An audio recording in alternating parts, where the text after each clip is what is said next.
اب تھوڑی سی بات کر لیتے ہیں اسینشیل فیٹی ایسڈس کی. اسینشیل فیٹی ایسڈس وہ ہیں جو کہ جسم کے اندر نہیں بن سکتے, ان کو باہر سے غذا کی شکل میں لینا پڑے گا. ٹھیک ہے, these are the fatty acids that require on the daily basis diet. ٹھیک ہے, جو ہم غذا کھا رہے ہیں ان میں اگر ان کی کمی ہوگی تو جسم میں کمی ہوتی چلی جائے گی, کیونکہ جسم اس قابل نہیں ہے کہ ان کو سنتھیسائز کر پائے. ٹھیک ہے, باقی دوسرے فیٹی ایسڈ جو ہیں وہ جسم میں بنتے رہتے ہیں, لیور بناتا رہتا ہے. اس میں مثال ہے لینولیک ایسڈ اور لینولینک ایسڈ اور ایریکیڈونک ایسڈ کی. اچھا, ایریکیڈونک ایسڈ سے لینولیک ایسڈ بن بھی سکتا ہے. ٹھیک ہے, اگر غذا میں موجود نہیں ہے تو وہ بن جائے گا. اچھا, فنکشنز کیا ہیں؟ میمبرین اسٹرکچرس اینڈ فنکشن, یہ بات بالکل صحیح ہے. خاص طور پہ میں نے جیسے آپ کو بتایا کہ فاسفولپڈ اور فاسفولپڈ سے ڈرائیوڈ ایریکیڈونک ایسڈ. ٹھیک ہے, arachidonic acid is an essential fatty acid. پھر ٹرانسپورٹ آف کولیسٹرول, کولیسٹرول کو ایک جگہ سے دوسری جگہ ٹرانسفر کرنے کے لیے ان فیٹی ایسڈس کی ریکوائرمنٹ ہے. پھر لائپوپروٹینز بنانے کے لیے ان کی امپورٹنس ہے. پھر فیٹی لیور سے بچاتے ہیں. دیکھیے, فیٹی لیور بھی آج کل ایک بڑی عجیب سی بیماری ہوتی چلی آ رہی ہے, اور کئی لوگوں کو فیٹی لیور کی شکایت عام ہو گئی ہے, اور اس کا پتہ بھی نہیں چل رہا ہوتا. خاموشی سے جو ہے فیٹ ڈپازٹ ہوتی چلی جاتی ہے لیور کے اندر, اور یہ سب کچھ ڈیپینڈ کر رہا ہوتا ہے کہ ہم کھا کیا رہے ہیں, ہماری ڈائٹ کیا ہے, اور ہمارا لائف اسٹائل کیا ہے, اور ہم ایکسرسائز کس حد تک کر رہے ہیں.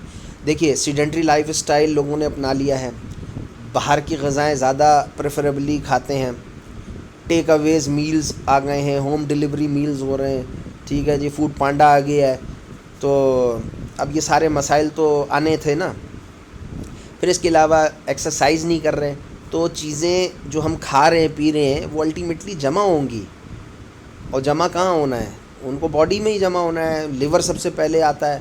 لیور کافی ریزسٹنس تو شو کرتا ہے, لیکن جب ہم مستقل اپنی لائف اسٹائل کو خراب کرتے چلے جائیں گے, ڈائٹری پیٹرنس کو خراب کرتے چلے جائیں گے, لیک آف ایکسرسائز کے شکار ہو جائیں گے, تو فیٹ بھی ہار مان لے گا نا, تو پھر اس کے اندر فیٹس جمع ہونا شروع ہو جاتی ہیں.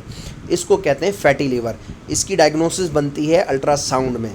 الٹرا ساؤنڈ اپر ایبڈومن اگر کرواتے ہیں تو لیور سائڈ پر باقاعدہ آ جاتا ہے, اور فائنڈنگ آتی ہے فیٹی لیور کی, جس کو عموماً لوگ نظر انداز کرتے ہیں, لیکن یہ ہے ایک پرابلم, اور آہستہ آہستہ اس کی علامتیں آنا شروع ہو جاتی ہیں. جسم جو ہے وہ فربا ہو جاتا ہے, موٹاپا چڑھنا شروع ہو جاتا ہے, بی پی ڈسٹرب ہونا شروع ہو جاتا ہے.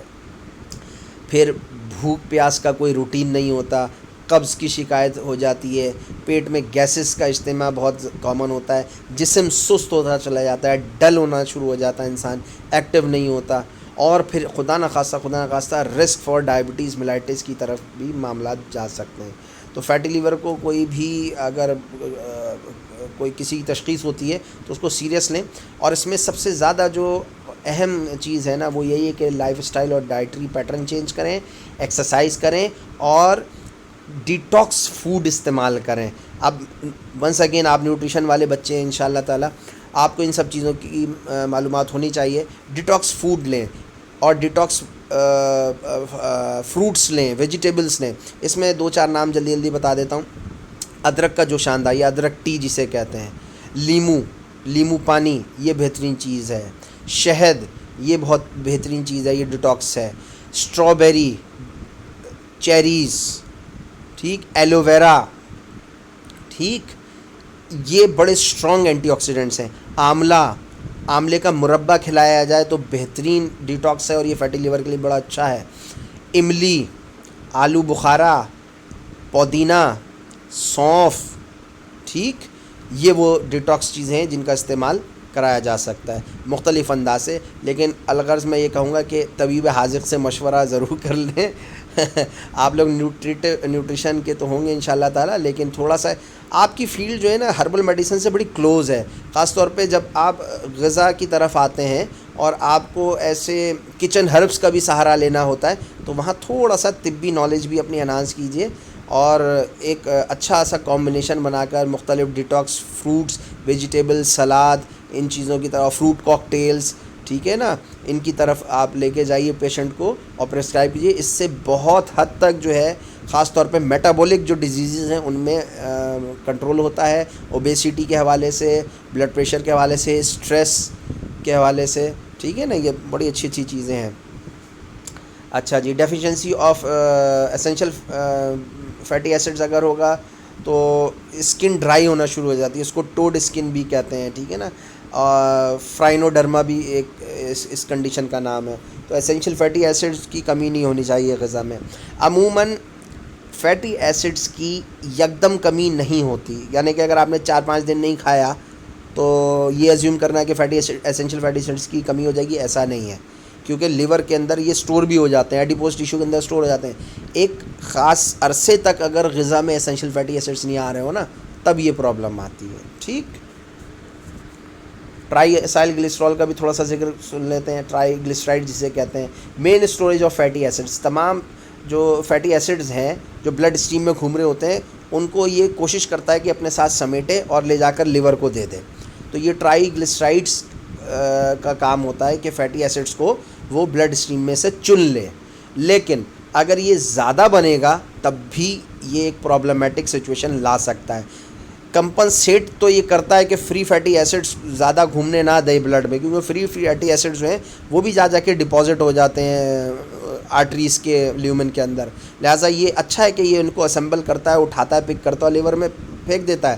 لیکن اگر ضرورت سے زیادہ ہم فیٹ کھائیں گے اور وہی ہمارا سیڈنٹری لائف، تو یہ بھی کہاں تک کمپنسیٹ کرے گا. پھر اس کے اپنے لیولز بڑھنا شروع ہو جاتے ہیں، تو یہ بھی ایک مسئلہ ہے. یہ اور ہائر مولیکولر کمپاؤنڈ ہے، ویٹ کمپاؤنڈ ہے، تو یہ جا کے پھر چپکنا شروع ہو جاتا ہے. تو ٹرائیگلیسرائڈس کو ایک نارمل لمٹ میں ہونا چاہیے. 150 ملی گرام پر ڈی ایل اس کی نارمل ویلیو ہوتی ہے. اگر اس سے زیادہ ایکسیڈ کرے گا تو پھر بڑی کنڈیشن خراب ہو سکتی ہے. خاص طور پہ پری ڈائبٹک پیشنٹ یا ڈائبٹک پیشنٹ میں ٹرائیگلیسرائڈس کے لیولز بڑے ہوئے آبزرو ہوتے ہیں، اور ان کا زیادہ بڑھ جانا، سے فار ایگزامپل 400 500 600 تک چلے جانا، یہ دعوت دیتا ہے پینکریاٹائٹس کو، یعنی انفلیمیشن آف پینکریاز، جو کہ بہت پینفل اور خطرناک کنڈیشن ہے. یعنی اس کنڈیشن میں موٹیلیٹی ہو سکتی ہے، موت بھی ہو سکتی ہے، اور بڑا پینفل کنڈیشن آتی ہے. انبیریبل پین ہوتا ہے، الٹیاں شروع ہو جاتی ہیں، اور ایبڈومنل پین بڑا سیویئر ہوتا ہے. 3 medical pains are unbearable: cardiac pain, pancreatitis and birth pain. تو یہ پینکریاٹائٹس جو ہے وہ ٹرائیگلیسرائڈس کے بڑھنے کی وجہ سے ہوتا ہے، یا پھر پینکریاٹائٹس جو ہے وہ آٹو امیونٹی کی وجہ سے بھی ہوتا ہے. آٹو امیون پینکریاٹائٹس بھی ہوتا ہے، وہ ایک الگ ٹائپ ہے. لیکن ٹرائیگلیسرائڈس کا زیادہ بڑھ جانا یہ دعوت دیتا ہے ایکیوٹ پینکریاٹائٹس کو. ٹھیک ہے جی.